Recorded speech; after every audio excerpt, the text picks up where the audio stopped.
Story 1 of 9. Billionaire Judith Neilson's ex-secretary Annalouise Spence charged with $1.6 million fraud. Billionaire Judith Neilson's ex-secretary Annalouise Spence charged with $1.6 million fraud. Here's what every outlet agrees on. Annalouise Spence, 50, was charged with 68 counts of dishonestly obtaining property by deception from Judith Neilson. Spence allegedly used Neilson's Centurion American Express card, Black Amex, to spend over $1.6 million between March 2023 and September 2025. The fraud was detected after Neilson's office restructuring in September 2025, when a new assistant noticed suspicious charges, including a $58,593 Rolex purchase in London. Police raided Spence's Erskineville home on April 23, 2026, seizing 115 luxury items, artwork, jewelry, designer shoes, Louis Vuitton trunks. Spence was refused bail on April 24, 2026, by local court Judge Lucas Swan, who called the case overwhelming and noted likely custodial sentence. But not all outlets told the same story. The Guardian states Spence repaid $850,000, while SMH and ABC report $840,000. SMH and Thege mention Spence's husband Adam Spence, but ABC and Guardian do not reference him by name in bail hearings. Thege and SMH describe Spence's Seattle trip costing $45,000, but Guardian does not specify the total cost for that trip. This story was covered by ABC News, The Guardian, Sydney Morning Herald and The Age. Story 2 of 9. Australia's refusal to repatriate ISIS-linked citizens from Syria despite US pressure and legal obligations. Australia's refusal to repatriate ISIS-linked citizens from Syria despite US pressure and legal obligations. Here's what every outlet agrees on. 4 Australian women and 9 children, total 13, left Al Roj camp in Syria on April 26, 2026, in coordination with Syrian security forces to attempt repatriation to Australia. The group secured plane tickets to Australia but were turned back before reaching Damascus International Airport due to Australia's refusal to receive them, as confirmed by Syria's Ministry of Information on April 29, 2026. The group had previously attempted to leave Al Roj camp in February 2026 with 11 families, 34 women and children, but were turned back 50 kilometers into their journey by Syrian authorities. The Australian government has denied assisting the group's repatriation but admitted they are entitled to emergency passports under Australian law. At least one member of the cohort is subject to a temporary exclusion order, TEO, barring their return to Australia for up to 2 years on national security grounds. But not all outlets told the same story. The Guardian and Newscomau state the group of 13, 4 women and 9 children, were turned back before reaching Damascus International Airport, while the ABC and The Age imply the group left the camp but did not specify if they reached the airport. The U.S. Department of State letter in February 2026 is cited by multiple sources as expressing frustration, but The Guardian states the U.S. is in active communication with countries to repatriate citizens, while Newscomau and The Age focus on the letter's criticism of Australia's stance. The ABC and Guardian report that the group left Al Roj camp on April 26, 2026, while Newscomau and The Age mention the group left on April 26 but also reference a February 2026 failed attempt with 34 people. This story was covered by ABC News, The Guardian, news.com.au, Sydney Morning Herald and The Age. Story 3 of 9. Missing Aboriginal girl's body found in Alice Springs, suspect Jefferson Lewis sought. Missing Aboriginal girl's body found in Alice Springs, suspect Jefferson Lewis sought. Here's what every outlet agrees on. The body of a 5-year-old Aboriginal girl, referred to as Kumanjayi Little Baby, was found on April 30, 2026, about 5 kilometers south of Old Timers Town Camp in Alice Springs. Police believe Jefferson Lewis, a 47-year-old recently released prisoner, abducted and killed Kumanjayi Little Baby. Kumanjayi Little Baby went missing from Old Timers Town Camp late on Saturday, April 26, 2026. The body was found during a land search by police officers after expanding the original search area, with over 160 police and volunteers involved. Jefferson Lewis has no mobile phone, bank account, or vehicle, forcing police to use 1930s-style shoe-leather policing to locate him. But not all outlets told the same story. The ABC article mentions the body was found on Thursday, April 30, 2026, but does not specify the exact time, while other sources state it was found just before midday local time. The SMH and The Age articles mention that Lewis had been released from prison 6 days before the girl disappeared, while the ABC article states he was released recently without specifying the exact number of days. This story was covered by ABC News, The Guardian, SBS News, Sydney Morning Herald and The Age. Story 4 of 9. NSW Police scrutiny over Bondi terror attack security failures during Chanukah by the Sea event. NSW Police scrutiny over Bondi terror attack security failures during Chanukah by the Sea event. Here's what every outlet agrees on. The Bondi terror attack occurred on December 14, 2025, during the Chanukah by the Sea event at Bondi Beach, killing 15 people and injuring over 40. The Royal Commission on Anti-Semitism and Social Cohesion released an interim report on April 30, 2026, examining security arrangements for the event.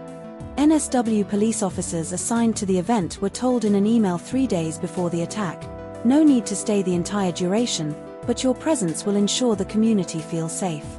Community Security Group NSW, CSG NSW, requested police resources for the entirety of the Chanukah by the Sea event on December 8, 2025, citing a high threat level.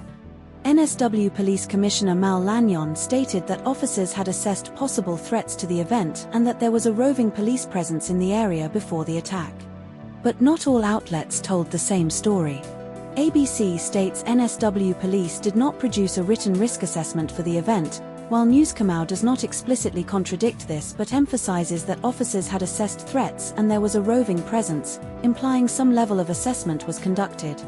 Newscomau claims NSW Police received no specific request for dedicated police resources, while ABC states CSG NSW requested police assistance to ensure community safety and that police were told to provide static resources for the event. This story was covered by ABC News and news.com.au. Story 5 of 9. Thick fog blankets Perth, causing traffic hazards and a crash on Great Northern Highway. Thick fog blankets Perth, causing traffic hazards and a crash on Great Northern Highway. Here's what every outlet agrees on. Fog covered central Perth on Thursday morning, April 30, 2026, reducing visibility on major roads. Humidity reached 99% at 1 a.m. and remained at 93% by 8 a.m., contributing to fog formation. A car and truck collision occurred at tilde 7:15:7:20 on the Great Northern Highway, near Chittering Roadhouse, injuring a man in his 60s63. Main Roads WA issued warnings for reduced visibility on Tonkin Highway, Narrows Bridge, Mitchell-Graham Farmer Freeways, and Great Eastern Highway. Fog was most common in valleys and formed due to clear skies, high humidity, and light winds. But not all outlets told the same story. ABC reports the crash occurred on the Great Northern Highway near Chittering Roadhouse, while Newscomau states it happened on the Great Eastern Highway. ABC does not specify the injured man's age beyond believed to be in his 60s, while Newscomau states he was 63 years old. This story was covered by ABC News and news.com.au. Story 6 of 9. Women's State of Origin 2026 Game 1 live coverage, Queensland Maroons vs NSW Blues at Hunter Stadium. Women's State of Origin 2026 Game 1 live coverage, Queensland Maroons vs NSW Blues at Hunter Stadium. Here's what every outlet agrees on. The match is being played at Hunter Stadium in Newcastle on the 30th of April, 2026, with kickoff at 7:45 p.m. Australian Eastern Standard Time.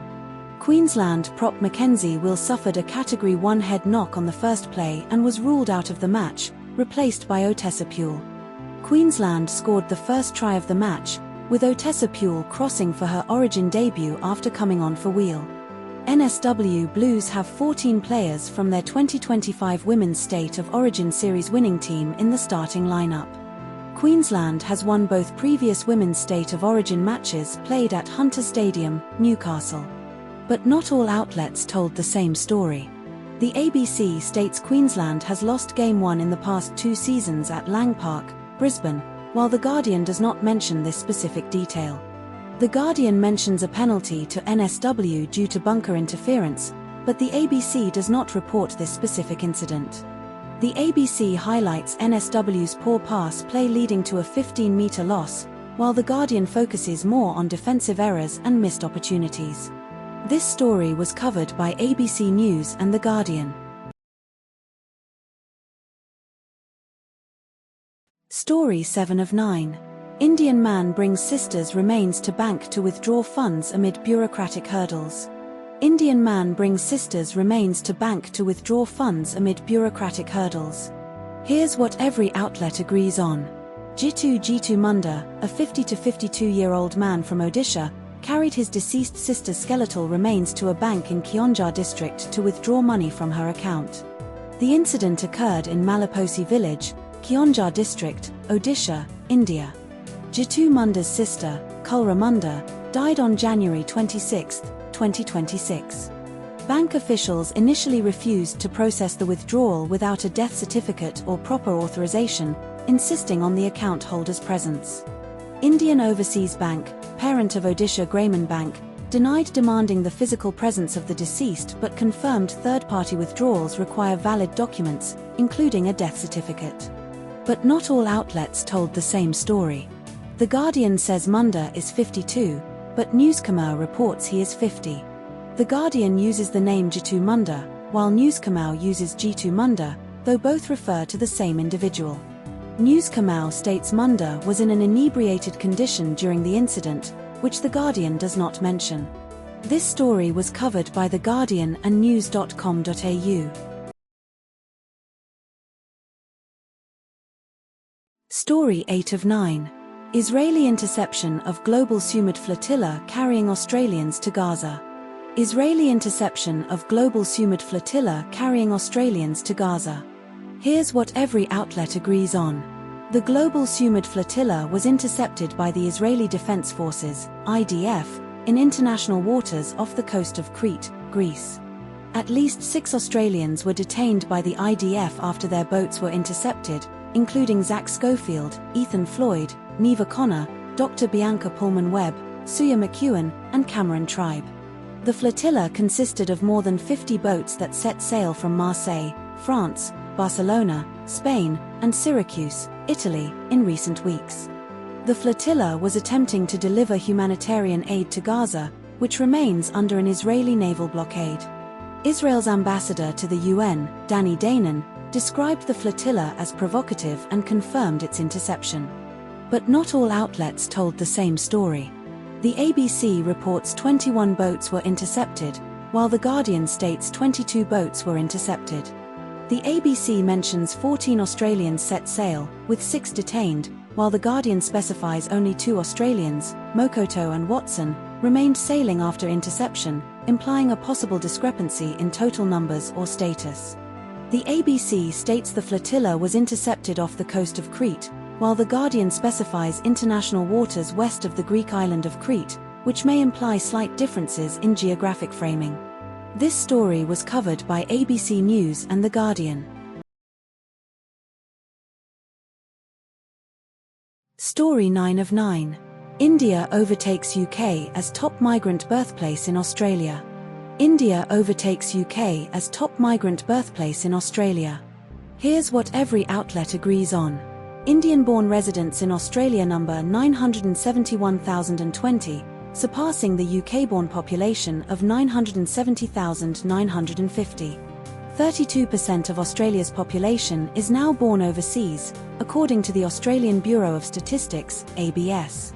Between 2015 and 2025, India, China, the Philippines, and Nepal were the top 4 countries of birth for Australian migrants, with a combined increase of over 1 million people. Between 2015 and 2025, England, Italy, Greece, and Germany saw a combined decrease of over 100,000 people born in those countries residing in Australia. But not all outlets told the same story. Article 1, News Kamau, states the ABS data was published on the 30th of April, 2026, but Article 2, SBS, does not specify a publication date. This story was covered by news.com.au and SBS News.